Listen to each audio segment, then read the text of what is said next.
نحمده ونصلي على رسوله الكريم اما بعد فاعوذ بالله من الشيطان الرجيم بسم الله الرحمن الرحيم اذا وقعت الواقعة ليس لوقعتها كاذبة خافضة رافعة اذا رجت الارض رجا وبست الجبال بسا فكانت هباء منبثا وكنتم أزواجا ثلاثة فأصحاب الميمنة ما أصحاب الميمنة وأصحاب المشأمة ما أصحاب المشأمة والسابقون السابقون أولئك المقربون في جنات النعيم.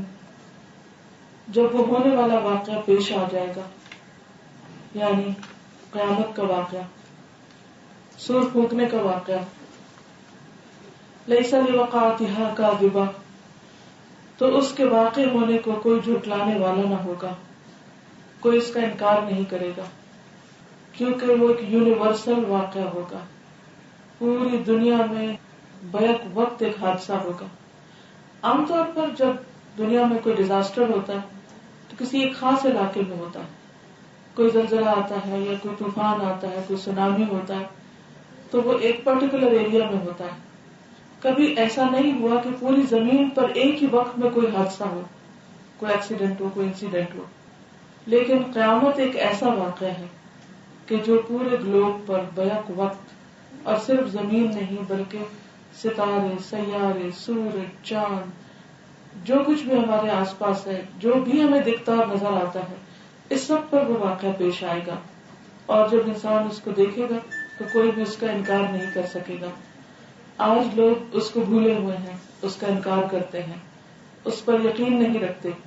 لیکن حقیقت یہ ہے کہ یوں سمجھو کہ جیسے وہ واقع ہو چکا، جیسے کوئی چیز ہو جاتی ہے، کوئی خبر سامنے آ جاتی ہے تو اس کو کوئی جھٹلا نہیں سکتا. قیامت اتنی ہی سچی بات ہے کہ جیسے وہ آ چکی. کیا ہوگا؟ خافضۃ رافعہ، وہ اوپر نیچے کر دینے والی ہے.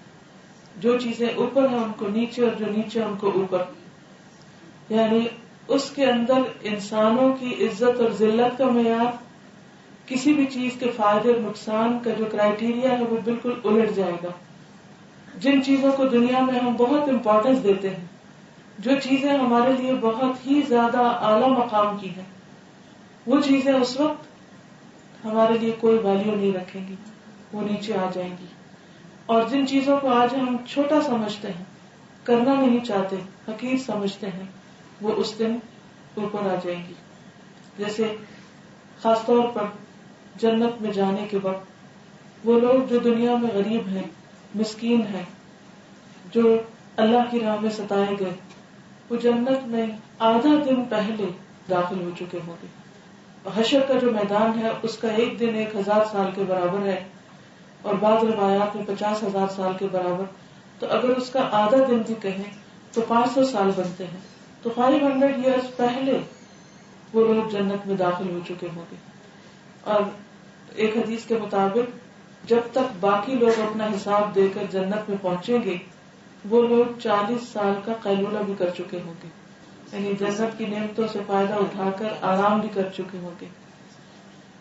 کیونکہ نبی صلی اللہ علیہ وسلم نے فرمایا کہ جب انہیں جنت دکھائی گئی تو میں نے جب جنت کے اندر جھانکا تو اس میں اکثریت کو مسکین پایا.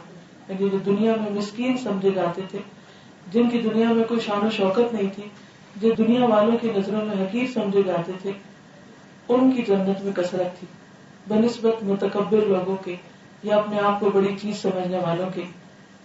اذا رجت الارض رجا، جب زمین ایک ہی بار ہلا دی جائے گی. وبست الجبال بسا، اور پہاڑ چورا چورا کر دیے جائیں گے، ریزہ ریزہ، یعنی بالکل ڈسٹ بنا دیے جائیں گے. فکانت ہباء منبثا، پھر وہ پراگندہ غبار بن کر رہ جائیں گے. یعنی جیسے ڈسٹ اڑتی ہے، کلاؤڈ آف ڈسٹ بن جائیں گے. وکنتم ازواجا ثلاثا، اور تم 3 گروہوں میں بٹ جاؤ گے. یعنی زمین پر جتنے بھی انسان ہیں ان کے 3 گروپس بن جائیں گے. وہ 3 کون ہیں؟ فاصحاب المیمنہ ما اصحاب المیمنہ. پہلا گروپ دائیں ہاتھ والے، رائٹ ہینڈ والے، عام نیک لوگ. اور تمہیں کیا معلوم کہ کتنے خوش قسمت ہیں وہ دائیں ہاتھ والے. اور دوسرا گروپ وہ اصحاب المشأمۃ ما اصحاب المشأمہ، اور بائیں ہاتھ والے، اور تمہیں کیا معلوم کہ بائیں ہاتھ والے کیسے ہیں. یعنی ان کی بد نصیبی، بدقسمتی، بیڈ لک کا کیا کہنا کہ اب وہ کس جگہ پر کھڑے ہیں. اور تیسرا ایک اور گروپ ہے وہ السابقون السابقون، جو آگے جانے والے ہیں اور وہ آگے ہی آگے ہوں گے. جو دنیا میں بھی نیکیوں میں آگے تھے وہ جنت میں بھی سب سے پہلے پہنچے ہوئے ہوں گے. اولئک المقربون، یہی لوگ تو دراصل مقرب ہیں، قریب ترین ہیں اللہ سبحانہ وتعالیٰ کے، اللہ کے پیغمبروں کے، اللہ کے محبوب بندے ہیں. فی جنات النعیم، نعمتوں والی جنتوں میں ہوں گے. ثلۃ من الاولین، اگلوں میں بہت ہوں گے، یعنی پہلے لوگ جو پہلی جنریشن گزری یا نبی صلی اللہ علیہ وسلم کے بعد کی جو پہلی جنریشن ہے ان میں سے زیادہ ہوں گے. وقلیل من الآخرین، اور پچھلوں میں سے تھوڑے ہوں گے، بعد میں آنے والوں میں سے کم ہوں گے، کیونکہ آہستہ آہستہ پھر ڈکلائن ہوتا گیا لیکن ختم نہیں ہوں گے. آخری زمانے تک بھی ایسے لوگ موجود ہوں گے کہ جن کے اندر نیکیوں میں دوڑ لگانے کا جذبہ اور شوق ہوگا. علی سرر موضونہ، وہ مرصع تختوں پر تکیے لگائے ہوئے بیٹھے ہوں گے. مرصع یعنی کہ کارونگ اور جڑاؤ اور اس میں نگ لگے ہوئے اور خوبصورت ڈیکوریٹڈ سٹنگز ہوں گی ان کی. متکئین علیہا، وہاں وہ ٹیک لگا کر بیٹھے ہوں گے. متقابلین، آمنے سامنے ہوں گے، ایک دوسرے کو فیس کر رہے ہوں گے. کیونکہ جب انسان کسی سے خوش ہوتا ہے یا انجوائے کرتا ہے تو وہ ایک دوسرے کے قریب ہو کے بیٹھتا ہے، سامنے ہو کر بیٹھتا ہے. اور جب کوئی ناراض ہوتا ہے تو سائڈ پر یا پیچھے چلا جاتا ہے. یطوف علیہم ولدان مخلدون، ان کی مجلسوں میں ابدی لڑکے شراب پلا رہے ہوں گے جو ہمیشہ لڑکے ہی رہیں گے. یعنی جنت کے جو سرو کرنے والے ہوں گے وہ چھوٹے لڑکے ہوں گے جو بہت پھرتیلے بھی ہوں گے. جیسے ایک اور جگہ پر آتا ہے کہ وہ یوں لگے گا کہ جیسے موتی بکھیر دیے گئے. ایک حدیث میں آتا ہے کہ ایک ایک شخص کے ساتھ ہزار ہزار خادم ہوں گے اور بہت ہی ایفیشینٹ کہ جو ان کے ایک ایک اشارے پر لپک رہے ہوں گے اور ان کا منظر بھی بہت خوبصورت ہوگا. دنیا میں تو جب بہت سارے لوگ اکٹھے ہو جاتے ہیں تو وہ بھیڑ سی بن جاتی اور انسان گھبرا اٹھتا ہے، لیکن وہاں پر انسان کے آس پاس جو لوگ ہوں گے ان کو دیکھ کر بھی اس کا دل خوش ہوگا. بِأَكْوَابٍ وَأَبَارِيقَ، جو پیالے اور جگ، وَكَأْسٍ مِّن مَّعِينٍ، اور بہتی شراب کے چشمے سے وہ شراب لے رہے ہوں گے. یعنی کسی بوتل میں بند نہیں ہوگی یا تھوڑی سی نہیں ہوگی بلکہ کھلے عام اویلیبل ہوگی، جاری ہوگی، چشمہ جاری ہوگا اس کا. لیکن پینے میں کیسی؟ لا يصدعون عنها ولا ينزفون، جسے پی کے ان کا سر نہیں چکرائے گا، وہ دیوانے نہیں ہوں گے اور ان کی عقل میں فطور نہیں آئے گا، یعنی ہینگ اوور نہیں ہوگا. وفاکہۃ، اور پھل، مما یتخیرون، اس میں سے جو وہ خود چوز کریں گے، ان کی پسند کے ہوں گے. دنیا میں تو یہ ہوتا ہے جی موسم نہیں ہے، اب یہ بے موسم کا پھل ہے تو اس کا ذائقہ خراب ہو گیا یا اویلیبل نہیں، یا پھر اب تو پریزرویٹوز کے ساتھ وہ اتنے پرانے ہو جاتے ہیں، اور یا پھر یہ کہ ان کے اندر ان کی گروتھ کے لیے، ان کے کلر کے لیے جو کیمیکلز وغیرہ ڈالتے ہیں، خاص قسم کی کھاد ڈالتے ہیں تو ٹیسٹ نہیں بنتا. جب ٹیسٹ ہوتا ہے تو بازو کا شیپ اور رنگ نہیں ہوتا، لیکن وہاں پر اعلیٰ کوالٹی کے ہوں گے. وَلَحْمِ طَيْرٍ، پرندوں کے گوشت، مما یشتہون، اس میں سے جس کی وہ ڈیزائر کریں گے، جس کی وہ خواہش کریں گے، جو ان کی اپنی چوائس کا ہوگا. وحور عین، اور خوبصورت آنکھوں والی عورتیں، کامثال اللؤلؤ المکنون، جیسے چھپا کے رکھے ہوئے موتی، کیونکہ جو چیز قیمتی ہوتی، خوبصورت ہوتی، اس کو کئی تہوں میں لپیٹ کے سنبھال کے رکھا جاتا ہے. تو جنت کی عورتوں کی بھی خوبصورتی یہی بتائی گئی کہ وہ موتی کی طرح ہوگی، لیکن ایسا موتی جسے چھپایا گیا ہو، میلا نہ ہو. جزاء بما كانوا يعملون، یہ بدلہ ہے ان کوششوں کا جو وہ کرتے رہے، ان کے اعمال کا بدلہ. جنت کا سودا بہت مہنگا ہے، جنت کے لیے انسان کو محنت کرنے کی ضرورت ہے. تو یہاں سب سے پہلے سابقون کی جزا بتائی گئی.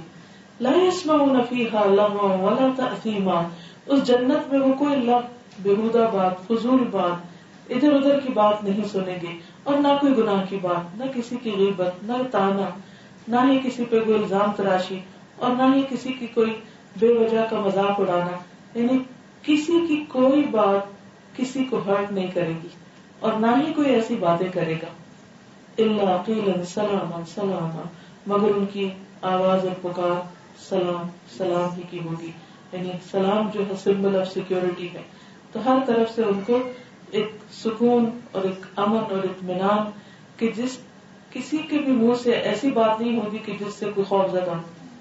دنیا میں آپ دیکھیے کہ ہم نے دنیا کو جنت بنانے کی جب کوشش کی، طرح طرح کی نعمتیں فراہم کر لی، لیکن بعض اوقات آپ کے پاس ہر نعمت ہوتی، ہر نعمت اعلیٰ درجے کی جو دنیا میں میسر ہو سکے، لیکن آپ لوگوں کی زبانوں کو بند نہیں کر سکتے. آپ اکثر اس بات سے ڈرے رہتے ہیں کہ پتہ نہیں کس وقت کون مجھے کیا کہہ دے. اسی لیے ہر ایج میں لوگوں کا خوف بہت ہوتا ہے، پیئر پریشر جس کو کہتے ہیں. اور بعض اوقات ساری نعمتیں اس وجہ سے ختم ہو کے رہ جاتی ہیں، ساری خوشیاں ختم ہو کے رہ جاتی کہ ایک شخص دوسرے کو ایسی بات کہہ جاتا ہے کہ جس کا زخم وہ مدتوں اپنے سینے میں لیے پھرتا ہے، جس کی کسک، جس کی درد، جس کی تکلیف، جس کے اندر کی جو بے چینی ہے اور اضطراب ہے وہ ختم نہیں ہوتا. جو ہی وہ شخص سامنے ہوتا ہے وہ پرانی سب باتیں یاد آنے لگتی. بہت پیارے پیارے رشتوں کے اندر بھی بعض اوقات ماں اور بچے کے درمیان، شوہر بیوی کے درمیان، بہن بھائیوں کے درمیان، دوستوں کے درمیان، لوگوں کے درمیان ایسی باتیں ہو جاتی ہیں کہ جس کی وجہ سے لوگوں کے دل خراب ہو جاتے ہیں، دل ٹوٹ جاتے ہیں، غم پال لیتے ہیں.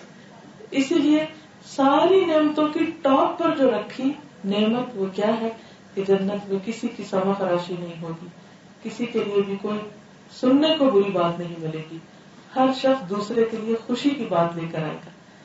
اور اس میں آپ دیکھیے کہ جب آپ کسی سے ملتے ہیں، کیونکہ حدیث میں آتا ہے کہ کچھ لوگ خیر کی کنجی ہوتے ہیں، خیر کی کیل ہوتے ہیں، وہ جہاں بھی جاتے ہیں وہ خوشیاں پھیلا کے بخیر کے آتے ہیں.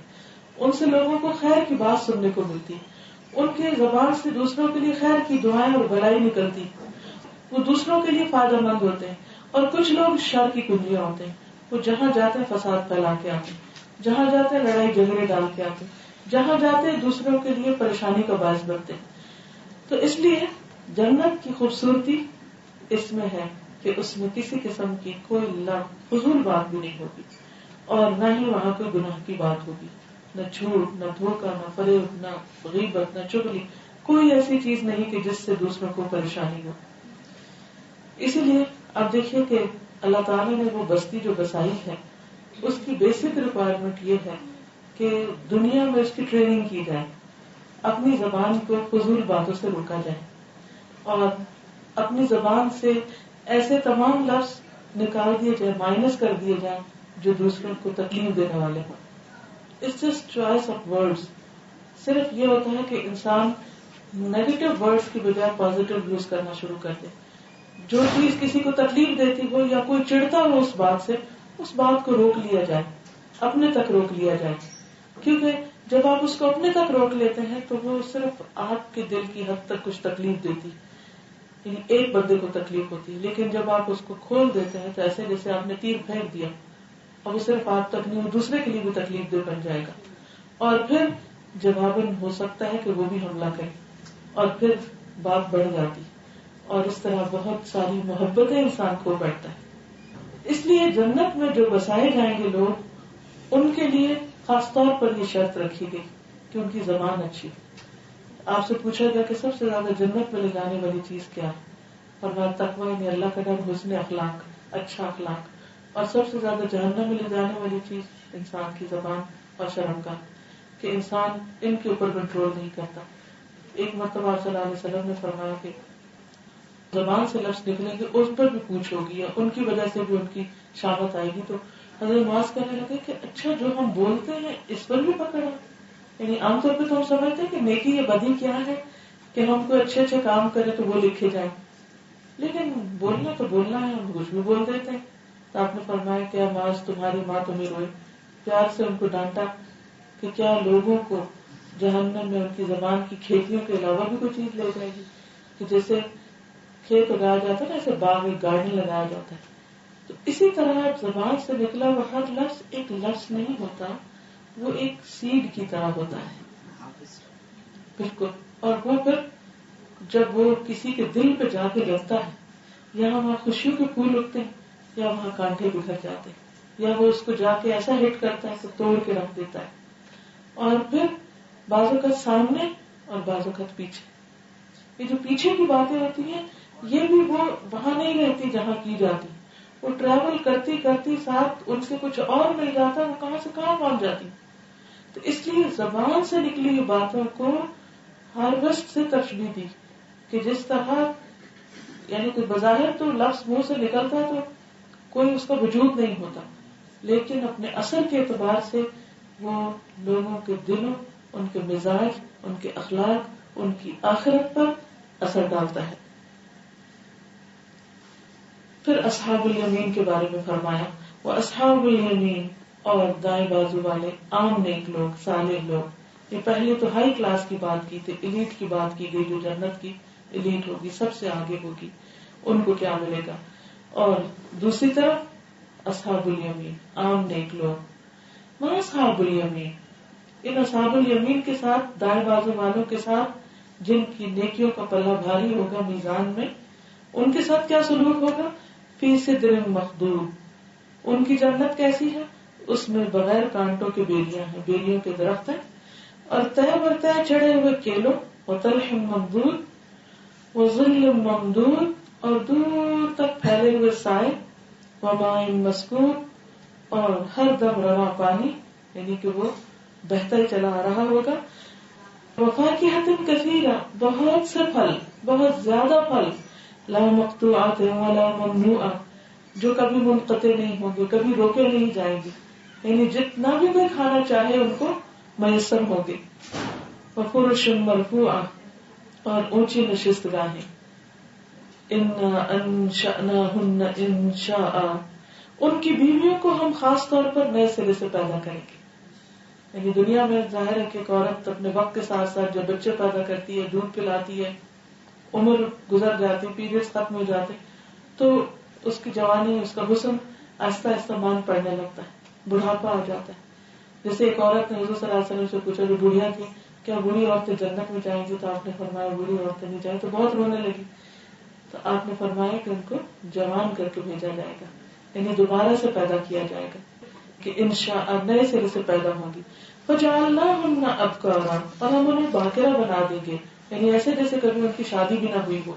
عربا اترابا، اپنے شوہروں کی عاشق، اور عمر میں ہم سے، یعنی ایک جیسی عمر کے، کیونکہ عمر میں بہت فرق جب ہوتا ہے تو بعض اوقات مزاج سمجھ میں نہیں آتا ایک دوسرے کے کہ کس کی ایج کے کیا تقاضے، لیکن جب ایک جیسی ایج ہوتی ہے تو ایک دوسرے کو سمجھنا، انڈرسٹینڈنگ آسان ہوتی ہے. لأصحاب الیمین، یہ دائیں بازو والوں کے لیے ہے. ثلۃ من الاولین، وہ اگلوں میں سے بھی بہت ہوں گے. وثلۃ من الآخرین، پچھلوں میں سے بھی بہت ہوں گے. واصحاب الشمال، اور بائیں بازو والے، یعنی جن کی نیکیاں کم ہوں گی اور برائیاں زیادہ ہوں گی. ما اصحاب الشمال، یہ بائیں بازو والے کون ہیں؟ فی سموم وحمیم، وہ لو کی لپٹ اور کھولتے ہوئے پانی میں ہوں گے. یعنی ان کے اوپر حشر کے دن ہی جس دن اٹھائے جائیں گے تو ان کو سمجھ آ جائے گا کہ ان کے ساتھ کیا معاملہ ہوگا. اور جب جہنم میں جائیں گے تو ان کے اوپر آگ اور پینے کے لیے بوائلنگ واٹر اور کالے دھوئیں کے سائے میں ہوں گے. یعنی جہنم کے اندر جو گندگی ہوگی اور جو جل جل کے اس کا دھواں اوپر آ رہا ہوگا وہی چھاؤں ہوگی، اس کے علاوہ کوئی درخت نہیں ہوگا، کوئی چھاؤں نہیں ہوگی. جیسے ہم دیکھو جب کچرا جلایا جاتا ہے تو اس سے کیسی اسمیل آتی ہے، اور وہ دھواں بھی کتنا گندا ہوتا ہے. تو جہنم میں جو لوگ جا رہے ہوں گے ان کے جسموں کے اندر سے جو دھواں نکلے گا اور جو پیپ کی گندگی اور بو ہوگی وہ ساری کی ساری اکٹھی ہو جائے گی. وظل من یحموم لا بارد ولا کریم، جو نہ ٹھنڈا ہوگا نہ آرام دہ ہوگا. انہم کانوا قبل ذلک مترفین، یہ وہ لوگ ہوں گے جو اس انجام کو پہنچنے سے پہلے خوشحال تھے، دنیا میں بہت خوش تھے، دنیا میں بہت مگن تھے، انہوں نے اپنا سب کچھ دنیا ہی کو سمجھ رکھا تھا.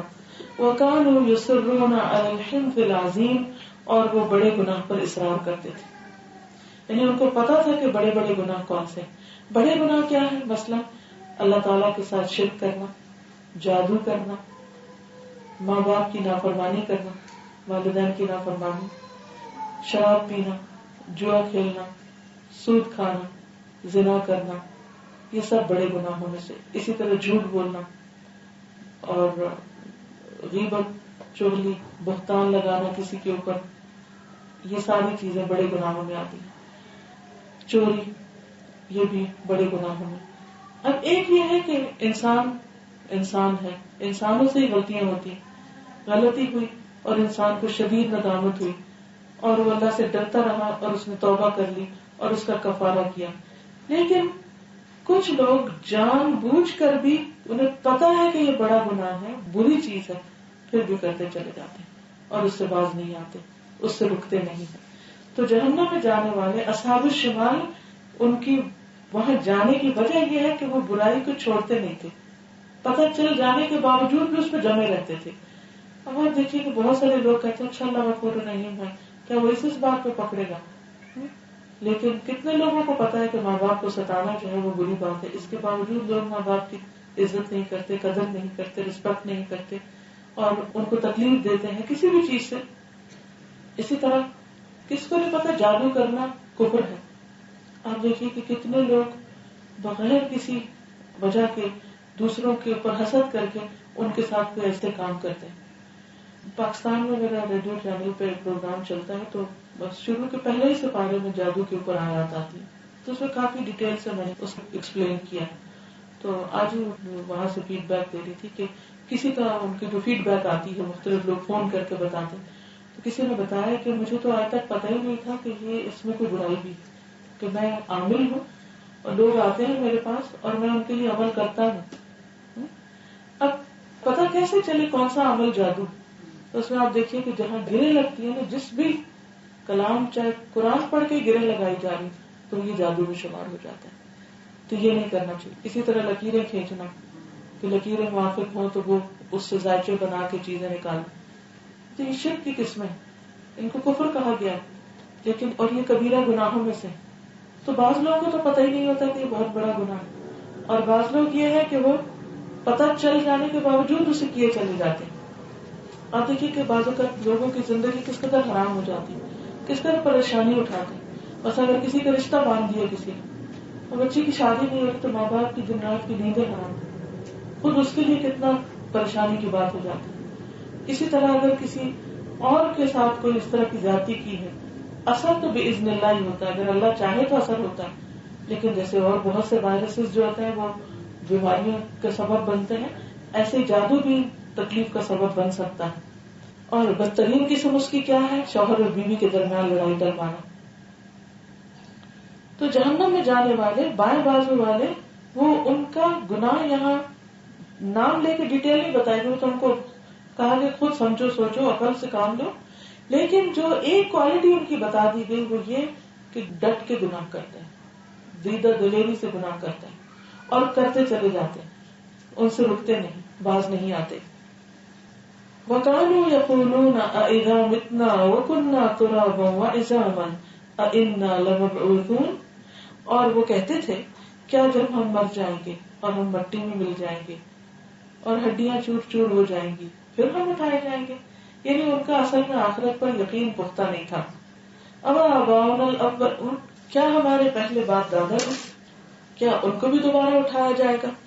قُلْ إِنَّ الْأَوَّلِينَ وَالْآخِرِينَ، کہہ دیجئے کہ پہلے اور بعد کے، لَمَجْمُوعُونَ، سب کو جمع کر لیا جائے گا. آج ہی میں دن کو سوچ رہی تھی کہ دنیا میں کتنے لوگ آئے اور کتنے گئے. اگر ہم دیکھیں کہ ہم کتنے لوگوں کو جانتے ہیں، زیادہ سے زیادہ میکسیمم، جو کسی کی شادی ہوتی ہے بچوں میں سے کچھ تو سب کی لسٹ لے کے بیٹھتے ہیں، اچھا کس کس کو بلانے. میکسیمم کتنے لوگ ہوتے ہیں؟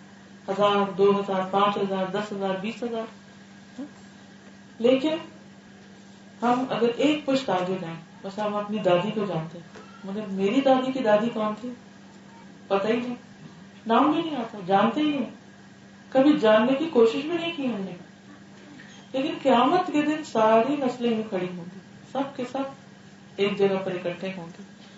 إِلَى مِيقَاتِ يَوْمٍ مَّعْلُومٍ، اس دن جس کا وقت سب کو معلوم ہے، یعنی اپوائنٹڈ ٹائم پہ سب پہنچ جائیں گے وہاں، کوئی بھی پیچھے نہیں رہے گا.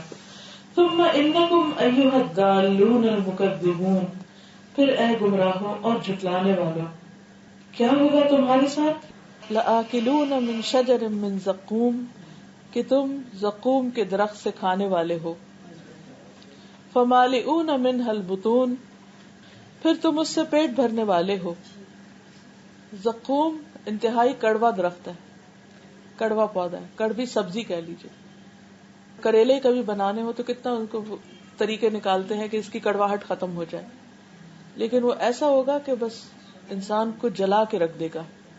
لیکن اس کے ساتھ بھوک اتنی ہوگی کہ لوگ اس کو بھی کھا جائیں، انتہائی بد مزہ غذا، وہ بھی کھا جائیں گے. فشاربون علیہ من الحمیم، پھر اس پر ابلتا پانی پیئیں گے کیونکہ وہ ٹھنڈا پانی تو ہوگا ہی نہیں. فشاربون شرب الہیم، پھر پیاسے اونٹ کی طرح پی جائیں گے اس کو. یعنی اتنی گرمی اور اتنی آگ اور اتنی شدت کی تکلیف ہوگی کہ اسی کو ہی پینا ہوگا، اور اس کے علاوہ کوئی دوسرا ڈرنک وہاں نہیں ہوگا جو ان کو ٹھنڈک دے. ھذا نزلھم یوم الدین، یہ ان کا بدلہ ہے جزا سزا کے دن، یعنی قیامت کے دن ان کو یہ بدلہ ملے گا. نحن خلقناکم فلولا تصدقون، ہم نے تم کو پیدا کیا ہے، تم تصدیق کیوں نہیں کرتے، اس کو سچ کیوں نہیں مانتے کہ ہم تمہارے رب ہیں، خالق ہیں. افرأیتم ما تمنون، کیا کبھی تم نے غور کیا کہ جو نطفہ تم ڈالتے ہو، انتم تخلقونہ، کیا تم اس سے انسان بناتے ہو، ام نحن الخالقون، یا ہم خالق ہیں. یعنی خالق کون ہے، پیدا کرنے والا کون ہے، ہمارا رب کون ہے. نحن قدرنا بینکم الموت، ہم نے تمہارے درمیان موت کو مقرر کیا ہے، تقسیم کیا ہے، یعنی موت کا وقت ہم نے مقرر کیا ہے. عام طور پر ایسا ہوتا ہے کہ جب کوئی فوت ہو جاتا ہے، اور اگر جوانی میں کوئی فوت ہو جائے یا اچانک فوت ہو جائے تو لوگ اس کو قبول نہیں کرتے، ایکسپٹ نہیں کرتے، اور دوسرے لوگ بے وجہ کی تعویلیں کرتے رہتے ہیں، یہ ہو گیا وہ ہو گیا. حالانکہ ہر ایک کا وقت لکھا ہوا ہے، اور جس دن لکھا ہے اس وقت کو آ جانا ہے. کیونکہ ہم نے سوچا نہیں ہوتا جانے کا تو ہم یقین بھی نہیں کرتے پھر کہ چلے گئے. کیونکہ ہمارے ذہن میں کیا ہوتا ہے، اتنی لمبی آرزویں ہوتی ہیں، یہ پڑھیں گے، یہ بنیں گے، پھر یہ کریں گے، پھر یہ کریں گے. اچانک بریک لگ جاتی ہے تو ہم وہی کھڑے ہوتے، نہیں ابھی یہ کرنا تھا. نحن قدرنا بینکم الموت، ہم نے تمہارے درمیان موت کو تقسیم کیا ہے، اور ہم اس سے عاجز نہیں کہ تمہاری شکلیں بدل دیں اور تمہیں کسی ایسی شکل میں پیدا کر دیں جن کو تم نہیں جانتے. یعنی اگر تم دنیا میں اللہ کی نافرمانی کرتے ہو تو اللہ تعالیٰ دنیا میں بھی سزا دے سکتا ہے، جیسے پچھلی قوموں میں سے خنزیر اور بندر بنائے گئے. اپنی پہلی پیدائش کو تو تم جانتے ہو، پھر تم سبق کیوں نہیں لیتے، سمجھتے کیوں نہیں، اللہ کی اس بات سے تم ڈرتے کیوں نہیں. کیونکہ انسان اپنی شکل کے بارے میں بہت کانشیس ہوتا ہے کہ ہماری شکل کیسے ہو، اور اس کے اوپر کچھ فرق نہ آ جائے. افرأیتم ما تحرثون، کیا تم نے کبھی سوچا کہ یہ بیج جو تم ڈالتے ہو، اانتم تزرعونہ ام نحن الزارعون، کیا ان سے کھیتیاں تم اگاتے ہو یا اگانے والے ہم ہیں. یہ کون پیدا کرتا ہے یہ سب کچھ. لو نشاء لجعلناہ حطاما فظلتم تفکہون، ہم چاہیں تو ان کھیتیوں کو بھس بنا کے رکھ دیں، ختم کر کے رکھ دیں، اور تم طرح طرح کی باتیں بناتے رہ جاؤ کہ یہ ہو گیا وہ ریزن ہے. یعنی کہ ویدر کو بلیم کرو، ہواؤں کو، زمین کے مسائل کو، کہ اس میں شور ہو گیا، کچھ ہو گیا. لیکن اصل میں تو اللہ کا حکم ہے، اور تم اس وقت کیا کہو کہ انا لمغرمون، کہ ہم پہ تو چٹی پڑ گئی.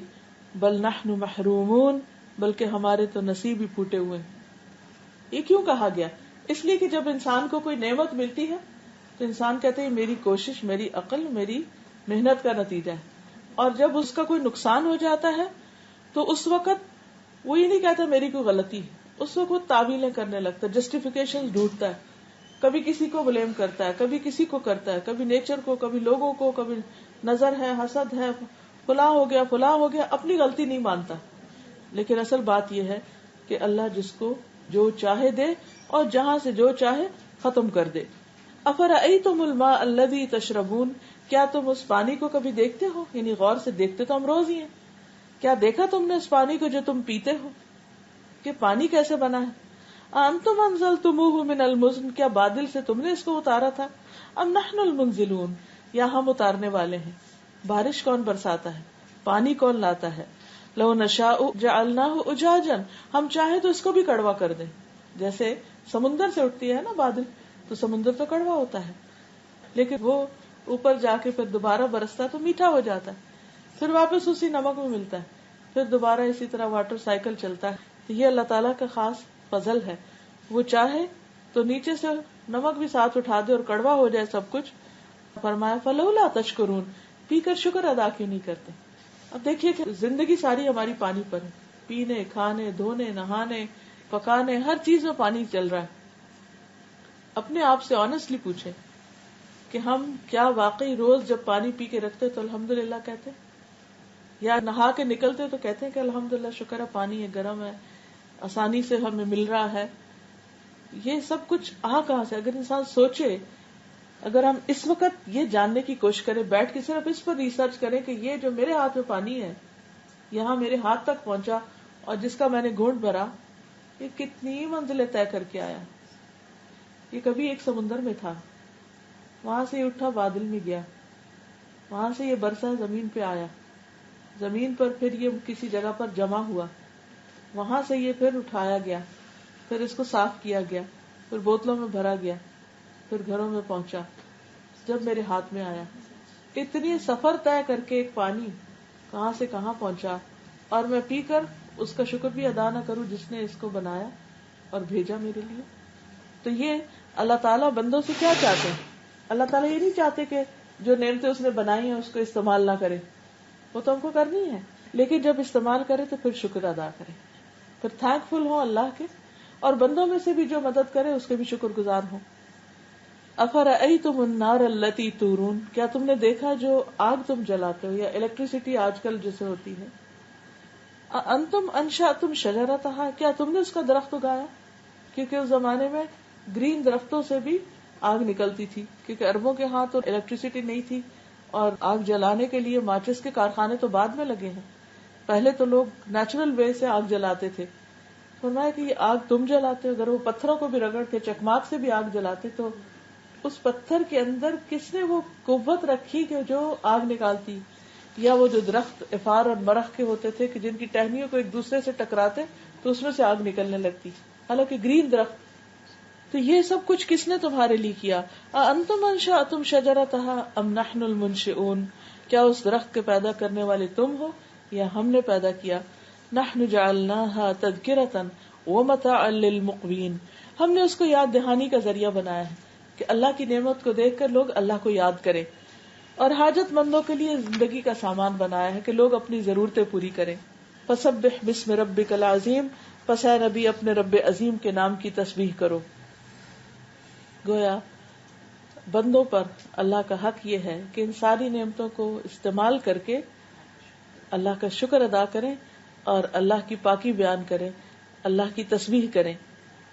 فلا اقسم بمواقع النجوم، پس نہیں میں قسم کھاتا ہوں تاروں کے مواقع کی، جہاں جہاں تارے گرتے ہیں، اور اگر تم سمجھو تو یہ بہت بڑی قسم ہے کہ یہ ایک بلند پایا قرآن ہے، کہ جیسے تم تاروں کا گرنا آنکھوں سے دیکھتے ہو، اسی طرح اللہ نے وحی کا بھی انتظام کر رکھا ہے جو تم نہیں دیکھتے۔ پر سے بارش کے علاوہ جو نوٹسبل چیز ہوتی ہے وہ ستارے، تو اس کے فوراً بعد فرمایا کہ یہ قرآن بھی وحی سے آیا ہے، اللہ ہی کی طرف سے، ایک محفوظ کتاب میں ثبت ہے، یعنی لوح محفوظ میں لکھا ہوا ہے، جسے مطہرین کے سوا کوئی نہیں چھو سکتا، یعنی وہ فرشتے اس کے اوپر ڈیوٹی ہے جن کی، وہی اس کو ہاتھ لگا سکتے ہیں اوریجنل کاپی کو، باقی کوئی وہاں تک پہنچ ہی نہیں سکتا کہ کچھ مٹا دے، اور وہ فرشتے انتہائی آنےسٹ ہیں۔ تنزیل من رب العالمین، رب العالمین کی طرف سے نازل ہوا ہے۔ افبہذا الحدیث انتم مدہنون، کیا تم اس کلام کے ساتھ بے اتنائی برتتے ہو، اس کی کیئر نہیں کرتے، اس کی طرف نہیں آتے، اس کو پیچھے رکھا ہوا۔ حقیقت یہ ہے کہ آپ دیکھیں، ہم سب اپنے دلوں میں جھانک کر دیکھیں اور آنےسٹی کے ساتھ اپنے آپ سے پوچھیں، کیا واقعی ہم نے قرآن کو اتنا سیریسلی لیا جتنا ہم دنیا کی کسی بھی ایک ڈگری کو لیتے ہیں؟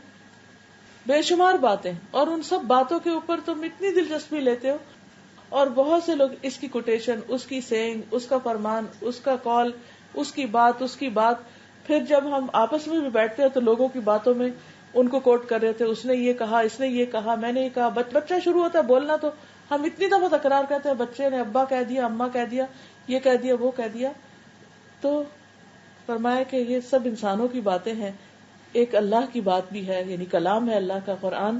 تو کیا تم اس قرآن کے ساتھ بے رخی برتو گے، اس کو پیچھے کرو گے، اس کی طرف توجہ نہیں دو گے، اس کے ساتھ دلچسپی نہیں ہے تمہاری، اس پہ آ کے تم سست ہو جاتے ہو، اس کے لیے تمہاری قوتیں ختم ہو جاتی ہیں، اس کے لیے تمہارے پاس وہ امپورٹنس نہیں ہے. وَتَجْعَلُونَ رِزْقَكُمْ أَنَّكُمْ تُكَذِّبُونَ، اور اس میں تم نے اپنا حصہ یہ بنا رکھا ہے کہ تم جھٹلا دیتے، یعنی جو بات تمہیں پسند نہیں آتی رائٹ اوے انکار کر دیتے ہو. فَلَوْلَا إِذَا بَلَغَتِ الْحُلْقُومَ، لیکن یہ سب کب تک ہوگا، کیوں نہیں جب جان حلق کو پہنچ جائے گی، یعنی ایک دن تم پھر واپس آؤ گے. انسان کو جو فری چوائس ملی ہے، فری ول ملی ہے، فریڈم آف چوائس ہے، بولنے کی قوت ہے اور انکار کرنے کی، اقرار کرنے کی، ان سب کی ایک لمٹ ہے، لمیٹڈ پیریڈ آف ٹائم. اور جب وہ ختم ہو جاتا ہے تو اس کے بعد کیا ہے، انسان اس سے آگے نہیں جا سکتا. تو اب موت کا منظر کھینچا گیا. وَأَنْتُمْ حِينَئِذٍ تَنظُرُونَ، اس وقت تم دیکھ رہے ہوتے ہو مرنے والے کو. وَنَحْنُ أَقْرَبُ إِلَيْهِ مِنْكُمْ وَلَكِنْ لَا تُبْصِرُونَ، اور ہم تم سے زیادہ اس کے قریب ہوتے ہیں لیکن تم دیکھ نہیں پاتے. یعنی جان نکالنے والے فرشتے جو ہیں وہ پاس ہوتے ہیں اس کے، اور تم نہیں دیکھ سکتے. یہ لمٹ ہے تمہاری. آخر وقت تک ڈاکٹر کو نہیں پتا چلتا کہ یہ بچے گا یا مرے گا. فرشتے بیٹھے ہیں آس پاس، وہ مشینوں سے ہی دیکھ رہے ہیں اور کچھ ڈیسائیڈ نہیں کر پا رہے. لیکن مرنے والے کو پتا چل رہا ہوتا ہے اب یہ چھوڑیں گے نہیں مجھے، اب تو میری جان لے کر ہی جائیں گے. فَلَوْلَا إِن كُنتُمْ غَيْرَ مَدِينِينَ، پھر اگر تم کسی کے محکوم نہیں ہو، یعنی تم اپنے آپ کو کسی کے انڈر نہیں سمجھتے، آزاد زندگی بسر کر رہے ہو، ترجعونہا، تو اس مرنے والے کو واپس لاؤ. یہ ایک چیلنج کر رہے ہیں اللہ تعالیٰ کہ اگر تم سمجھتے ہو کہ کوئی تمہیں کچھ نہیں کہہ سکتا اور تمہیں کسی کی بات نہیں ماننی اور تمہیں وہ نہیں کرنا جو قرآن کہتا ہے یا اللہ تعالیٰ فرماتے ہیں، تو پھر تم تجربہ کرو. کیونکہ ہوتا کیا، اللہ کی بات کون نہیں مانتا جو ایروگینٹ ہوتا ہے، اللہ کے کلام کو کون نہیں مانتا جس کے اندر تکبر ہوتا ہے، جو اپنے آپ کو بہت عقل مند سمجھتا ہے، جو اپنے آپ کو ابو قرآن سمجھتا ہے، ناٹ ان سینس کہ زبان سے کہے کہ میں اس سے زیادہ، لیکن قرآن کی باتوں کو چھوٹا سمجھ کے اور 1400 سال پرانی چیز سمجھ کے اس کو پیچھے کر دیتا ہے. تو اللہ تعالیٰ کہتے ہیں کہ اگر تم واقعی بہت بڑی چیز ہو تو مرنے والے کو واپس کر کے دکھاؤ. کیونکہ بہت سی بیماریوں پر قابو پایا جا سکا، لیکن موت پہ کوئی بھی کنٹرول نہیں. کہ اگر تم واقعی بڑی چیز ہو، کیونکہ زندگی اللہ دیتا ہے، موت بھی اللہ دیتا ہے، بھلا اللہ سے یہ اختیار چھین کے تو دکھاؤ کہ وہ مار رہا ہے اور تم کو نہیں، میں مرنے نہیں دوں گا. نہیں، اگر اس نے نہیں زندگی دینی تو تم اس کو زندہ نہیں رکھ سکتے. یہاں انسان کی بے بسی بتائی گئی ہے کہ انسان کی لمٹس کیا ہے، کہاں تک ہے اس کی پاور کی لمٹ، کہاں تک ہے اس کے اکڑنے کی لمٹ، کہاں تک ہے اس کے انکار کی لمٹ. اس کے بعد تو اس کو سرنڈر کرنا ہی کرنا ہے. اب تینوں گروہوں کا انجام بھی بتا دیا گیا، شروع میں بھی بتایا، آخر میں پھر. فَأَمَّا إِن كَانَ مِنَ الْمُقَرَّبِينَ، پھر اگر وہ مقربین میں سے ہے، سابقون السابقون میں سے ہے، آگے جانے والوں میں سے، فَرَوْحٌ وَرَيْحَانٌ وَجَنَّتُ نَعِيمٍ، تو اس کے لیے راحت ہے اور عمدہ رزق ہے اور نعمت بھری جنت ہے.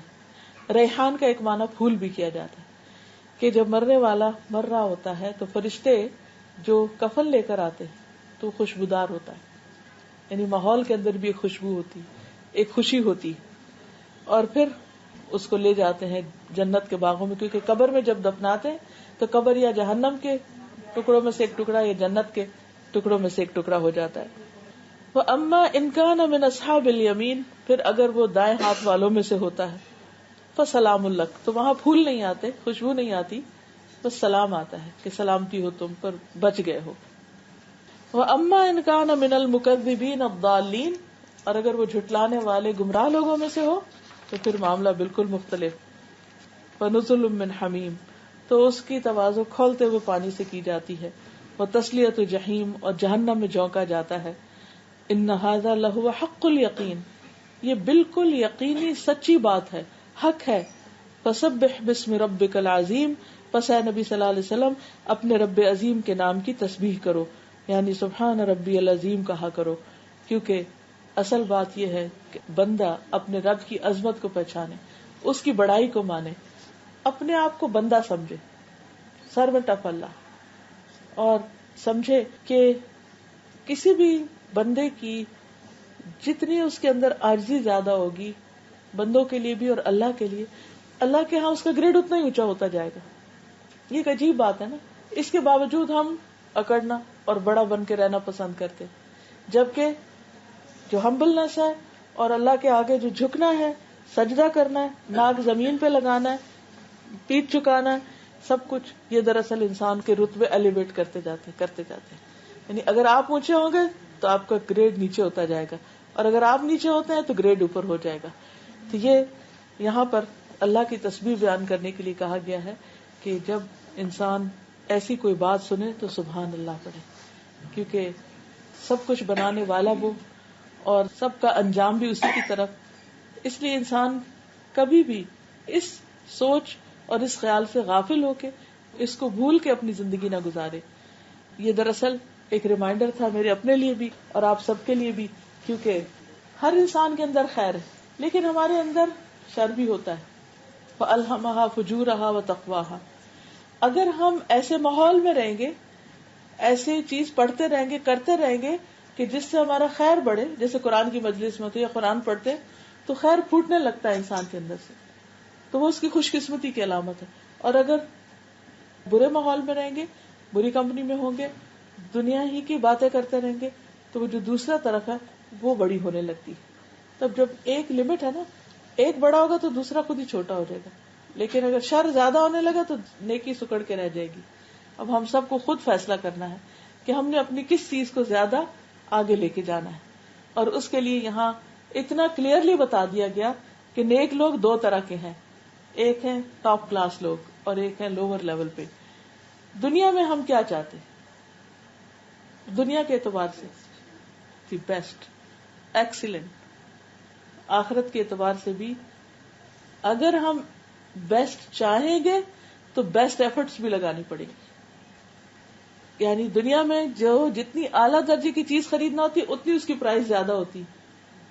سیم وے اگر جنت کا اعلیٰ ترین گریڈ چاہیے تو پھر بڑی بڑی قربانیاں کرنی پڑے گی، بڑے گناہوں کو چھوڑنا پڑے گا، اور اپنی ذات میں اور اس کے ساتھ ساتھ دین کی خدمت میں بڑی قربانیاں کرنی پڑیں گی. اور جن لوگوں نے کی انہوں نے دنیا میں ہی خوشخبریاں پالی. جیسے ایک مرتبہ نبی صلی اللہ علیہ وسلم نے پوچھا کہ آج کس نے روزہ رکھا ہے، تو حضرت ابوبکر نے ہاتھ کھڑا کیا. آپ نے پوچھا آج کس نے غلام آزاد کیا، انہوں نے ہاتھ کھڑا کیا.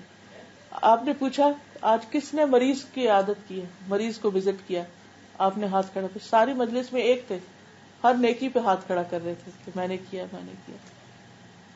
ایک اور روایت میں تھا شاید حضرت عمر نے پوچھا کہ یہ تو میں مانتا ہوں تم نے روزہ رکھا ہے، ٹھیک ہے تم نے غلام بھی آزاد کیا، یہ بیمار کو کس طرح تم پوچھ کر آ گئے اتنی صبح صبح، یعنی ابھی تو فجر کے لیے سب کٹھے ہوئے ہیں تو تم یہ بھی نیکی کر کے آ گئے. یعنی ارلی مارننگ سے شروع ہو جاتا. ہم تو وہ آرام کا وقت سمجھتے ہیں نا، ابھی تو دن چڑھا ہے، ذرا سوچ سمجھ کے اٹھیں گے پھر کچھ کریں گے. تو نے کہا کہ جب میں نکلا تو مجھے پتا چلا کہ وہ عبد الرحمن بن عوف شاید بیمار ہیں، ان کا نام آتا ہے یا کسی اور کا. تو میں نے کہا کہ مسجد سے پہلے جاتے ہوئے ان کا حال پوچھتا ہوا چلا جاؤں. کہ جس نے کام کرنا ہوتا ہے وہ سستی نہیں کرتا، کیونکہ کل نہیں پتا کہ موقع چلا جائے. آج ہاتھ میں ہے، وقت ہے، زندگی ہے، صحت ہے، مال ہے، علم ہے، آج کر لو کچھ کرنا ہے. حافظہ کمزور ہو جاتا ہے، اپنی زبانی یاد کی باتیں بھول جاتی ہیں، ریفلیکسز ویک ہو جاتے ہیں. بہت سی چیزیں ہم جلدی کرنے کے عادی ہوتے، اب آپ دیکھیں چلنا بھی سلو ہو جاتا ہے. تو جس وقت جس کے پاس جو ہو اسے استعمال کر لے. یہ نیور نو کل کیا ہوتا ہے. تو میسج یہ تو سابقون السابقون، سب سے آگے جانے والے نیکیوں میں دیر نہیں کرنی. ہم لوگ کو سستی کی وجہ سے بہت سے کام نیکی کے رہ جاتے. اچھا آج کرتے ہیں، اللہ ہم کو معاف کر دے. کیونکہ سستی شیطان کا بہت بڑا ٹرک ہے. وہ ٹرک کھیلتا ہے، وہی نہیں کہتا نہ کرو، وہ کہتا اچھا ہو جائے گا نا، اتنی کیا جلدی، بعد میں کر لینا بعد میں. نماز کا وقت ہو اس میں سستی، صدقہ خیرات ہو اس میں سستی، کسی کو وزٹ کرنا ہو، کوئی بیمار ہو پوچھنا ہی ہو، کال ہی لگانی ہے کسی کا حال پوچھنے کو، اس میں سستی. تو ہم کو اس سے بچنا چاہیے کہ اگر ہم چاہتے سابقون وہ ٹاپ کلاس گھر کے آپ نے فرمایا کہ جیسے آسمان پہ صبح کے وقت تارا دیکھتے نا کلیئر اور وہ اونچا، ایسے ہی تمہارے درجے سے کچھ جنتیوں کے وہ گھر ہوں گے وہاں اوپر ٹاپ پہ. تو صحابہ نے پوچھا کہ وہ انبیاء کے ہوں گے اور بڑے ان لوگوں کے ہوں گے، تو آپ نے فرمایا کہ نہیں، انبیاء نہیں، وہ نیک لوگوں کے بھی ہوں گے کہ جو یعنی کہ ایسے ہی سابقون کی جو نیکیوں میں اونچے جا رہے تھے وہ وہاں بھی ان کے گھر اونچے ہوں گے. تو وہ حضرت ابوبکر والی جو حدیث میں سنا رہی تھی اس میں یہ تھا کہ جس شخص کے یہ اعمال ایک دن میں جمع ہو جائیں اس کے لیے جنت ہے، کہ اس نے روزہ بھی رکھ لیا، اس نے صدقہ بھی کر لیا، اس نے بیمار کو بھی دیکھ لیا. اچھا ہم کیا کرتے ہیں جب روزہ رکھ لیں تو پھر کہتے ہیں آج ہمارا روزہ ہے، آج ہم کہیں جا نہیں سکتے، کل جائیں گے. یعنی کسی ایک دن میں ایک ہی کام کر کے ہم خوش ہو جاتے ہیں کہ بہت کچھ کر لیا، لیکن آگے جانے والے تو اور حریص ہوتے ہیں کہ سب کچھ ایک ہی دن میں اکٹھا کر لیں. چند ایک حدیثیں میں نے جنت کے موضوع پر جمع کی تھی، اس میں سے میں کچھ ایک آپ کے ساتھ شیئر کروں گی. جنت کا جو راستہ ہے اس میں سچ بولنا جو ہے وہ جنت کی طرف لے جاتا ہے. سچ چاہے ویسے بولا جائے یا سچا وعدہ ہو. نبی صلی اللہ علیہ وسلم نے فرمایا سچ بولنا نیکی ہے، نیکی جنت کا راستہ دکھاتی، اور بندہ سچ بولنے کی کوشش میں لگا رہتا ہے کہ میں اپنی زبان سے کوئی غلط بات نہیں کروں گا، یہاں تک کہ اللہ کے یہاں سچا لکھ دیا جاتا ہے کہ یہ بہت سچا انسان ہے. اب دیکھیں دنیا میں بھی پہچان ہو جاتی ہے نا کہ یہ کبھی غلط بیانی نہیں کرے گا، یہ دھوکہ نہیں دے گا، یہ ہیر پھیر نہیں کرے گا، یہ بہت کھرا انسان ہے، آنےسٹ ہے، سچا ہے. تو اللہ کے ہاں بھی اس کا اس گروپ میں نام آ جاتا ہے.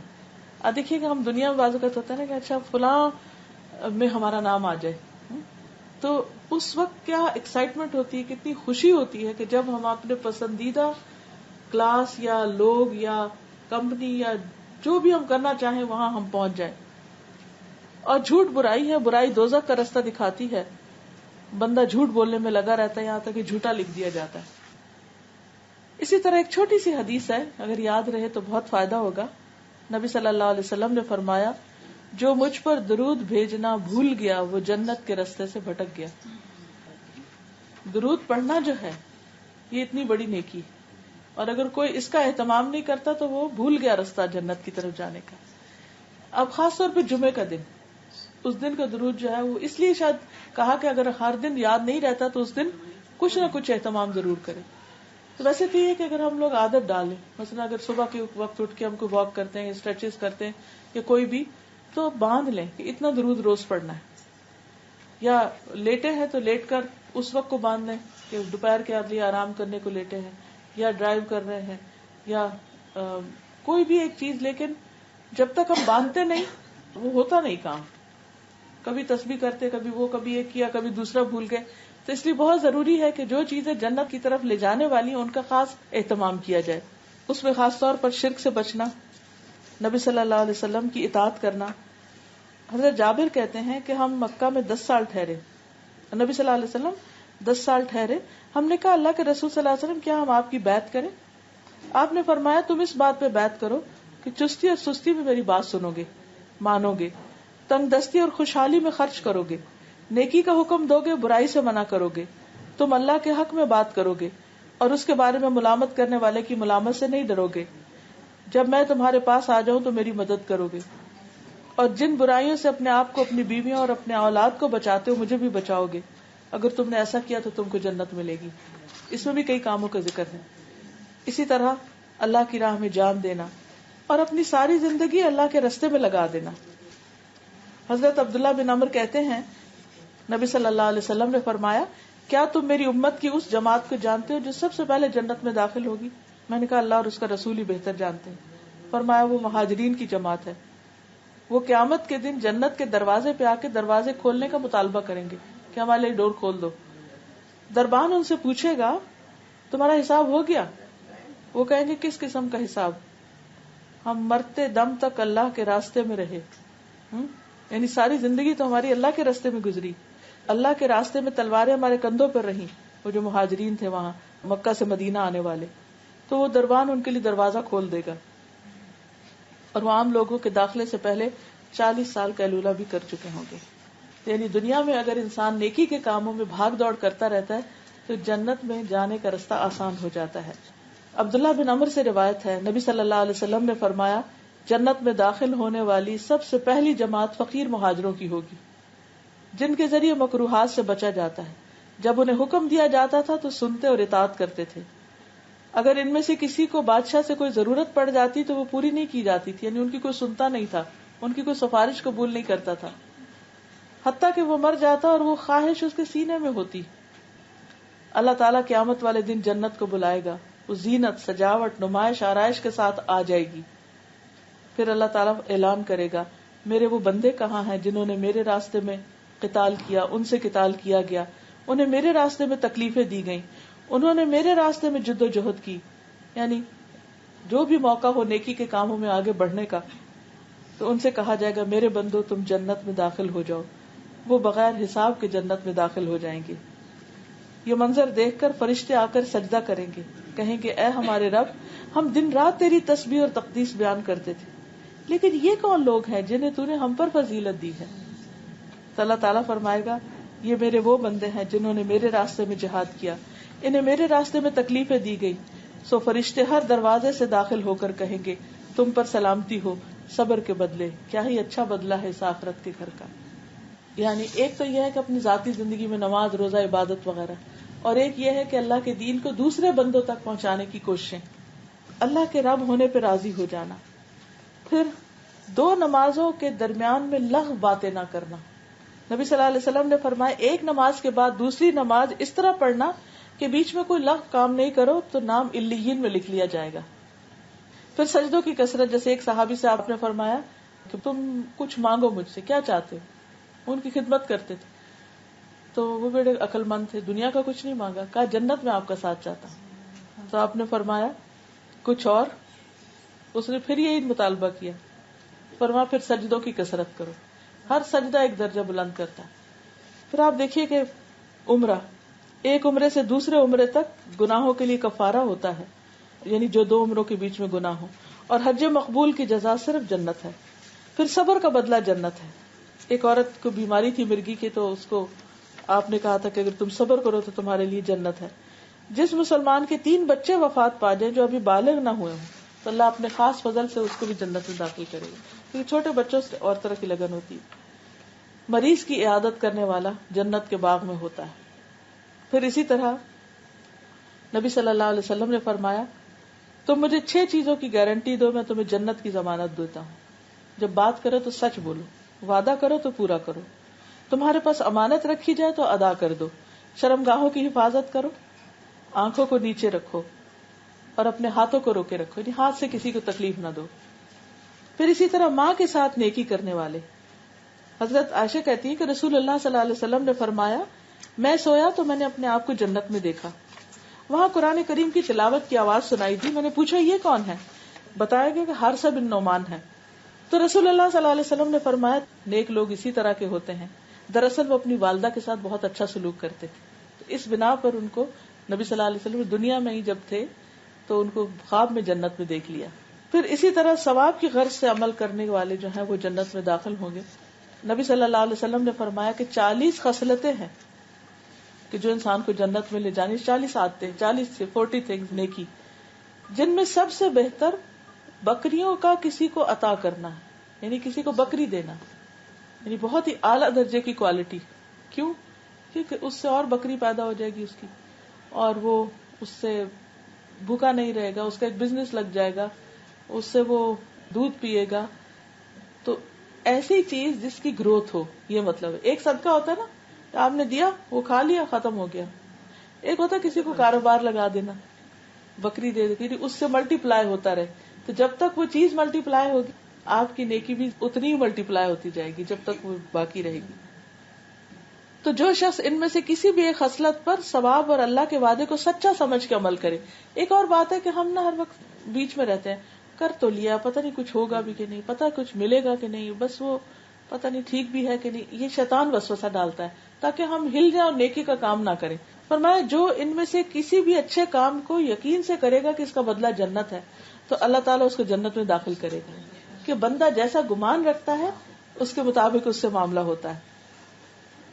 تو حسان کہتے ہیں کہ ہم بکری کے عطیہ کے علاوہ جن خصائل کا شمار کر سکے وہ ہیں سلام کا جواب دینا، چھینک کا جواب دینا، راستے سے تکلیف دہ چیز کو ہٹا دینا، اور ہم 15 چیزوں کو گن سکے، باقی ہم کو بھول گئی کہ کون سی تھی.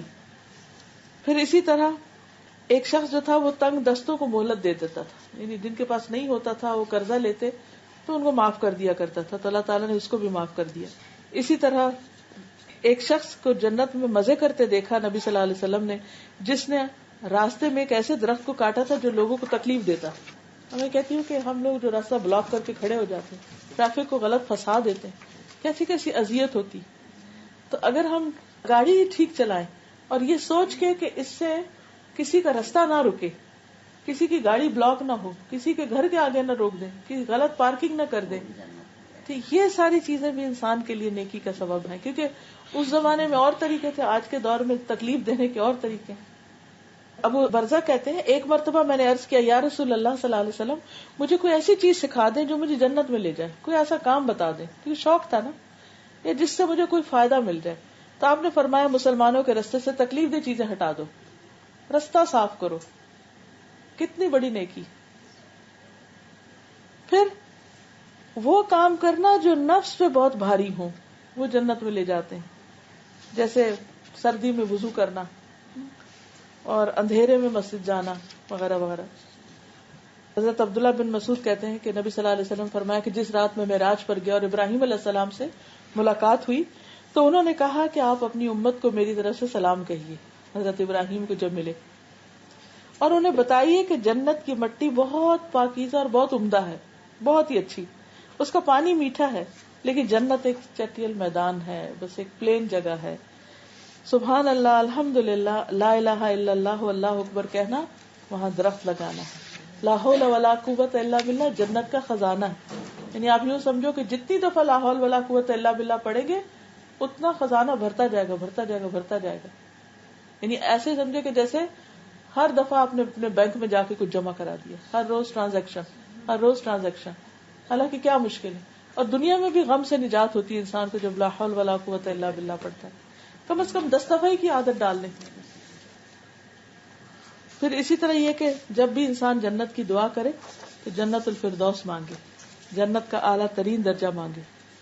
اور پھر اسی طرح جنت میں جو سب سے پہلے لوگ داخل ہوں گے ان کے چہرے چاند کی طرح روشن ہوں گے، جیسے 14ویں کا چاند ہوتا ہے. اور جو دوسرے درجے پہ داخل ہوں گے ان کے چہرے سب سے زیادہ چمکدار ستارے کی طرح ہوں گے، یعنی سلور، ایک کی چمک سلور ہوگی، ایک کی گولڈن. اور پھر اگر اہل جنت میں سے کوئی دنیا میں جھانکے اور اس کے صرف کنگن ظاہر ہو جائے تو سورج کی روشنی اتنی کمزور ہو جائے گی جیسے سورج نکلنے پہ ستاروں کی روشنی چلی جاتی ہے، اتنا زبردست اس کا زیور ہوگا. پھر ان کا حلیہ بہت زبردست ہوگا. 30 سال کی عمر کے لوگ ہوں گے، جوان. پھر اسی طرح کوئی بوڑھا نہیں ہوگا، کوئی بیمار نہیں ہوگا، کسی پہ کوئی تکلیف نہیں ہوگی. نبی صلی اللہ علیہ وسلم نے فرمایا بے شک جنت میں ایسے کمرے ہیں کہ اس کے باہر والے حصے کو اس کے اندر سے دیکھ سکیں گے، یعنی جیسے گلاس ہوتا ہے، اور اس کے اندر والے حصے کو باہر سے دیکھ سکیں گے، ٹرانسپیرنٹ. اللہ تعالیٰ نے انہیں ایسے انسان کے لیے تیار کیا ہے جو لوگوں کو کھانا کھلائے، سلام کو عام کرے اور رات کو نماز ادا کرے جب لوگ سو رہے ہوں. پھر اسی طرح رسول اللہ صلی اللہ علیہ وسلم سے جنت کے بارے میں پوچھا گیا. آپ نے فرمایا جو جنت میں داخل ہوگا اس کو موت نہیں آئے گی، اس میں مزے کرے گا، کبھی محروم نہیں ہوگا، اس کے کپڑے پرانے نہ ہوں گے، اس کی جوانی ختم نہ ہوگی. آپ سے پوچھا کہ جنت کس چیز سے بنی ہے؟ فرمایا ایک اینٹ سونے کی، ایک اینٹ چاندی کی، اس کا سیمنٹ کستوری ہے، مسک، اور اس کی مٹی زعفران، اس کے سنگریزے موتی اور یاقوت ہے. اب آپ دیکھیے کہ دنیا میں ایسے گھر کہاں. پھر جنت کے خیمے، پھر جنت کے بالا خانے، ستارے سے تشبیہ دی. صرف ایک کوڑا رکھنے کی جگہ دنیا و مافیہا سے بہتر ہے. نبی صلی اللہ علیہ وسلم کے پاس ایک کپڑا ہدیے میں آیا تو ریشم کا تھا، تو صحابہ نے اس کو ہاتھ لگایا تو ان کو بہت اچھی فیلنگ آئی. تو جب آپ نے دیکھا کہ وہ اس سے خوش ہو رہے ہیں، حیران ہو رہے ہیں، تو آپ نے فرمایا جنت میں سعد بن معاذ کے رومال اس سے بھی اچھے، یعنی تم اس کپڑے کو دیکھ کے خوش ہو رہے اس سے بھی اچھے. پھر اسی طرح جنت والے کھائیں پیئیں گے، لیکن جنت میں ان کو کوئی بری سیکریشنز نہیں ہوگی. کھانا جو ہے وہ صرف ایک ڈکار کی شکل میں سارا تحلیل ہو جائے گا، اور اس سے بھی بیڈ اسمیل نہیں آئے گی، مس کی خوشبو ہوگی، اور تسبیح ان کے سانس کے ساتھ خود ہی جاری ہوتی جائے گی. پھر جنت کی نہروں کا ذکر ہے، دودھ کی نہریں، شہد کی نہریں، پانی کی 4 قسم کی نہروں کا ذکر آتا ہے. جنت میں جو دودھ ہوگا وہ نہایت سفید اور شہد سے میٹھا ہوگا اور ٹھنڈا. پھر جنت کی نہریں مشک کے ٹیلوں یا پہاڑوں کے نیچے سے نکلیں گی. جنت میں ایک درخت ہوگا کہ سوار 100 سال بھی چلتا رہے تو سایہ ختم نہیں ہوگا. جنت کے ہر درخت کا تنا سونے کا ہے، سٹیم جو ہے. پھر جنت میں اونٹوں کی گردنوں کے برابر پرندے ہوں گے. صحابہ حیران ہوئے تو آپ نے فرمایا کہ جو انہیں کھائیں گے اس سے بھی زیادہ صحت مند ہوں گے. یہ مجھے حدیث بہت ہی دلچسپ لگی. آپ نے فرمایا ایک بدو آیا تو اس نے کہا کہ مجھے گھوڑے بہت پسند ہیں. جنت میں گھوڑے ہوں گے؟ جیسے ہم سے بچے پوچھتے ہیں نا. آپ نے فرمایا اگر تم جنت میں داخل ہوگے تو ایسا گھوڑا دیا جائے گا جو یاقوت کا ہوگا، اس کے 2 پر ہوں گے، تم اس پر سواری کرو گے، جہاں چاہو گے گھومتے پھرو گے. اس وقت کسی کو نہیں پتا تھا کہ جہاز بھی ہوں گے یا جیٹ ہوں گے یا اور چیزیں ہوں گی. تو اب آپ دیکھیے کہ جیسے بڑے سے بڑے پلین بھی ہیں، چھوٹے بھی ہیں، مگر پھر لوہے شوہے سے بنتے ہیں، تو وہ یاقوت کا بنا ہوا ہوگا. کیا خوبصورتی اس کی. اور اس کے 2 پر ہوں گے، اور تم جدھر چاہو گے جنت میں گھوم پھر کے آ جاؤ گے، یعنی کوئی ٹریفک کا پرابلم نہیں ہوگا. جمعے کے دن کا خاص نظارہ ہوگا جنت میں. اس دن لوگ ایک بازار میں جائیں گے جس میں مسک کے ٹیلے ہوں گے، اور اس میں ہوا چلے گی تو وہ خوشبو ساتھ اڑ کے ان کے کپڑوں کو لگا دے گی، اور وہ پہلے سے زیادہ خوبصورت ہوں گے. جب وہ اپنے گھر والوں کے پاس جائیں گے تو وہ کہیں گے کہ آپ تو پہلے سے بھی زیادہ خوبصورت ہو کر آئے. اب دیکھیے کہ ہم تو دنیا میں تو بازار سے ہو کر آئے تو لازماً آ کے چینج کرنا پڑتا ہے، زیادہ ہی بو آنے لگتی پسینے کی اور دھوئیں کی اور مٹی کی. لیکن وہاں ان کا حسن اور بڑھ جائے گا. لیکن وہ اپنے گھر والوں کو اپریشیٹ کریں گے کہ ہمارے پیچھے تم بھی بہت زیادہ خوبصورت ہوگی. جنت میں ہر دم خوبصورتی بڑھتی رہے گی، اور جہنم میں ہر دم عذاب بڑھتا رہے گا. فذوقوا فلن نزیدکم الا عذابا. اور یہاں ہر دم خوبصورتی، اور پھر یہ کہ کبھی موت نہیں ہوگی، ہمیشہ ہمیشہ وہاں رہنا ہوگا. لیکن اس کے لیے جو کرنے کے کام بتائے گئے ہیں وہ کرنا ضروری ہے. اللہ تعالی ہمیں عمل کی توفیق عطا فرمائے. وآخر دعوانا ان الحمد للہ رب العالمین. آپ کچھ کہہ رہی تھی؟ وہ ان کا سوال یہ ہے کہ جب کوئی فوت ہو جائے تو ڈیلی بیسس پہ کیا کریں. دیکھیں کہ جب کوئی فوت ہوتا ہے تو کچھ چیزیں تو فوری کرنے کی ہوتی ہیں اسی وقت، جیسے اس کے کفن دفن کا انتظام ہے، جنازے کا انتظام ہے، اس کے اوپر اگر قرضہ ہے تو اس کے ادا کرنے کا انتظام ہے. پھر دفن کر دیا جنازہ پڑھ کے دعائیں مانگ کے، اس کے بعد وراثت تقسیم کرنا ضروری ہے. پھر کچھ چیزوں سے بچنا ضروری ہے کہ بین وین نہیں کرنے چاہیے، رونا چیخنا چلانا نہیں چاہیے، 3 دن سے زیادہ تعزیت نہیں ہونی چاہیے، غم افسوس نہیں منانا چاہیے. 3 دن کے بعد سب اپنے کام میں چلے جائیں. صرف عورت کو اجازت ہے کہ شوہر کے لیے 4 مہینے 10 دن ری میری نہیں کرے گی، اپنے آپ کو بیوٹیفائی نہیں کرے گی، گھر سے باہر نہیں جائے گی. پھر اس کے بعد یہ ہے کہ جو میت فوت ہو جاتی ہے اس کے جب یہ ساری چیزیں ہو جاتی ہیں تو اس کے بارے میں بات اچھی کرنی چاہیے. اس کی خوبیوں کا ذکر کرنا اس کے نام اعمال میں اضافے کا ذریعہ بنتا ہے.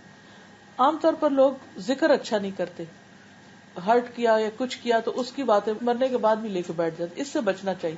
وہ پہنچ گیا جہاں اس نے پہنچنا تھا، اختلاف تھا بھی تو زبان بند کر لینی چاہیے.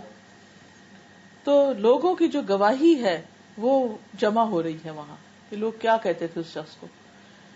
پھر اس کے علاوہ دعا جو ہر مسلمان کو دوسرے کے لیے کرنی چاہیے. رشتہ دار بھی اپنے مرنے والوں کے لیے دعا کریں، اور عام مسلمانوں پہ بھی حق ہے کہ وہ مرنے والوں کے لیے بخشش کی دعا کریں. اسی لیے ہم جب نماز پڑھتے ہیں تو ہم کہتے ہیں ربنا اغفر لی ولوالدی وللمؤمنین یوم یقوم الحساب. اب مومنین کے لیے دعا ہو رہی، والدین کے لیے خاص طور پر ہو رہی ولوالدی. اب اگر ہم اپنے بچوں کو نماز سکھا دیں، بعد میں بھول بھی جاتے ہیں، دعا نہیں بھی کرتے، تو ہر روز کر رہے ہیں، اور اگر ان کی نماز اچھی ہے تو ان دعاؤں کی وجہ سے والدین کی بخشش کا سامان پہنچتا رہتا ہے. اب بعض اوقات والدین نہیں، بچے فوت ہو جاتے ہیں یا بہن بھائی فوت ہو جاتے ہیں، اب کیا کریں ان کے لیے؟ ان کے لیے بھی نمبر 1 تو دعا ہے.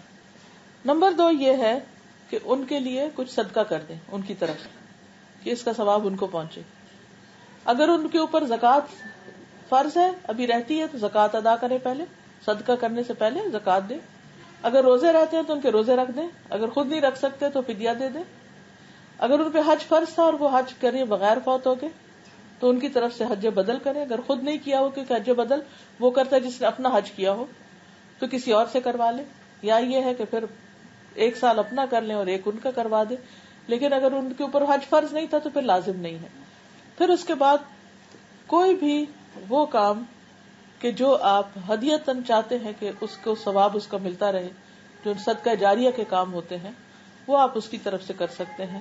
یعنی بخشش کی دعا کے علاوہ، اس کے ذکر خیر کے علاوہ، اس کے لیے صدقہ خیرات جس میں کھانا کھلانا اور یہ سب چیزیں اپنی جگہ، لیکن ایک انویسٹمنٹ کرنا.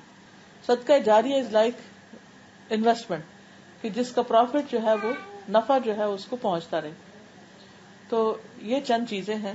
اس کے ساتھ ساتھ صبر. کل میں نے وہ لا آف بیرل بتایا تھا نا کہ بیرل کا قانون جو ہے کہ اگر آپ اوپر سے کنٹینر بھر رہے ہیں اور نیچے سے سوراخ ہے سب نکل جائے گا. آپ دعائیں بھی کر رہے ہیں، آپ ذکر خیر بھی کر رہے ہیں، آپ سب کچھ کر رہے ہیں، لیکن ساتھ آپ اس کی برائیاں بھی کر رہے ہیں، تو ادھر آپ نے جو ڈالا وہ دوسری طرف سے نکلتا جا رہا ہے. پلس خود صبر کرنا، کیونکہ جو کوئی کسی میت پہ بین کرتا ہے تو میت کو بھی اس کا عذاب ہوتا ہے. اب کیوں؟ اس کا کیا قصور؟ کیونکہ وہ اگر یہ چاہے کہ اس کے پیچھے لوگ اس کو روئیں تو پھر اس کو سزا ملتی. اگر وہ نہیں کہے تو پھر کوئی بات نہیں، پھر اس کے ذمہ نہیں، پیچھے والوں کے ذمہ ہے. میں سوچتی ہوں کہ ہم کتنے سیلفش ہوتے ہیں کہ جانے والے کے نقصان پہ ہم کو اپنی پڑی ہوتی ہے، ہم رونا دھونا ضرور کرتے رہتے ہیں. اس کو کیا فائدہ دے رہا ہے وہ نہیں ہم سوچتے. تو جتنا بھی ہم کو غم ہے، دکھ ہے، ڈپریشن ہے، اس کو چینلائز کر دیں اور اس کا رخ موڑ دیں کہ اگر واقعی ہم کو اس سے پیار ہے تو ہم وہ کریں اس ٹائم پر جو اس کو فائدہ دے. وہ نہیں کریں کہ جو ہمارے دل کو ذرا تسلی ہو رہی ہے یا ہم اچھا فیل کر رہے ہیں رو کر یا فکر کر کے یا لوگوں کو ہر وقت بتا کے کہ ہم پریشان ہیں. اس سے اس کو کوئی فائدہ نہیں ہونے کا. تو دعا، صدقہ خیرات، اس کے قرضے، فرض، وراثت، ان چیزوں کی تقسیم، اس کی وصیت اگر کوئی کیے تو اس کو پورا کرنا، اور عام حالات میں بھی کلمہ خیر. اس طرح کی نیت کرنا کہ نفل پڑھ لیے یا پھر کوئی سورہ پڑھ لی اور یہ نیت کر لی کہ اس کا ثواب تم تک پہنچے. دیکھیے کتنی حد تک صحیح؟ دین میں جو بھی چیزیں نا وہ ہم کو قرآن و سنت سے ملتی ہیں. روزوں کا ذکر ملتا ہے، زکوٰۃ کا ملتا ہے، صدقے کا ملتا ہے، دعا کا ملتا ہے، حج کا ملتا ہے، عمرہ کا. لیکن نہیں ملتا تو نماز کا نہیں ملتا اور قرآن پڑھنے کا، کیونکہ یہ کام تو ہر بندے کو خود اپنے لیے کرنا چاہیے. کوئی آپ کی نماز نہیں پڑھ کے دے سکتا ہے ہی نہیں. کوئی اس کے اوپر ایک بھی روایت نہیں ہے کہ کوئی کسی کو نماز پڑھ کے دے دے. جو پڑھتے ہیں وہ کیا ہے، 2 نفل پڑھ کے دعا کر لے، کیونکہ نماز کے ساتھ انسان کو صبر آتا ہے. وَاسْتَعِينُوا بِالصَّبْرِ وَالصَّلَاةِ، مدد مانگو صبر اور صلاۃ کے ذریعے. تو جب ہم نماز پڑھتے ہیں اور اس کے بعد دعا کرتے ہیں کہ اللہ ہم کو صبر دے اور جانے والے کی بخشش کر دے تو وہ درست ہے. اگر کوئی گزر گیا ہو اور انہوں نے ہمارے ساتھ کچھ غلط کیا ہو اور بار بار وہ خیال آتا رہے تو اس کو دور کرنے کا کیا طریقہ ہے؟ دعا پڑھا کرے اللہم اغفر لی وَلَهُ، اللہ مجھے بھی معاف کر دے اور اس کو بھی معاف. ہاں پوچھے. وہ ایک سوال تھا مجھے، کوئی پوچھیے کہ ان کے بیٹے نے شادی کر لیا کہ غلط لڑکی سے شادی کر لیا، تو ابھی باپ نے انکار کر دیا کہ تم سے میرا کوئی تعلق نہیں ہے until and unless we are satisfied that girl is okay for you. تو ابھی ماں تو بہت ترس رہی ہے، تو اس کو یہ پتہ چل رہا کہ 3 دن کوئی مسلمان سے بات نہیں کر کے نہیں رہا جاتا، یہ صحیح نہیں. تو وہی پوچھ رہی ہے تو اگر if I talk to my son I'm going against my husband, so what do I do؟ تھوڑا ایسا خاموش رہے، کیونکہ وہ اس کے لیے جو دل میں گرج پالے گی. آپ تو چاہتی ہیں، کئی دفعہ ایسا نہیں ہوتا ہم مہینوں نہیں کسی سے بات کرتے، تو اگر ایک مصلحت کے لیے تھوڑا دیر رک جائے تو کوئی حرج نہیں ہے حتیٰ کہ معاملہ ٹھنڈا ہو جائے. ورنہ یہ ہوتا ہے کہ گھر میں پھر فساد بڑا ہو اور باپ کیونکہ جائز وجہ سے ہی ناراض ہے. جی اور ایک سوال آپ کا، کسی کے جو جسے بیٹی کو شادی کر دیا گیا ہے، اس کی جیسے ان لوگ کو پتہ نہیں تھا کہ ان لوگ بہت یعنی مزہ اس کا پابندی بہت کرتے ہیں ان کو فیملی، تو ابھی کچھ بھی نہیں ہے، وہ لڑکی اتنا نماز بھی نہیں پڑھتی ہے، ویسے اسلامک بہت نہیں ہے مگر کوڈ ٹھیک ہے، مگر اس کا لڑکی کا فیملی کا سائڈ سے یہ سب کچھ نہیں ہے، مگر وہ جو لڑکا جس سے شادی کیا گیا اس کا فیملی اور وہ بہت یہ سب کرتے ہیں، ابھی کیا ان لوگ پھر خوش بھی نہیں ہے، وہ husband and wife they are not happy also. So in this case, what do they do? What does she do? The girl is in a dilemma whether she should stay with him or leave him. بہت بڑا اور بھی کچھ استخارہ کریں. استخارہ کریں. ٹھیک ہے. سبحانک اللہم و بحمدک، نشہد ان لا الہ الا انت، نستغفرک و نتوب الیک.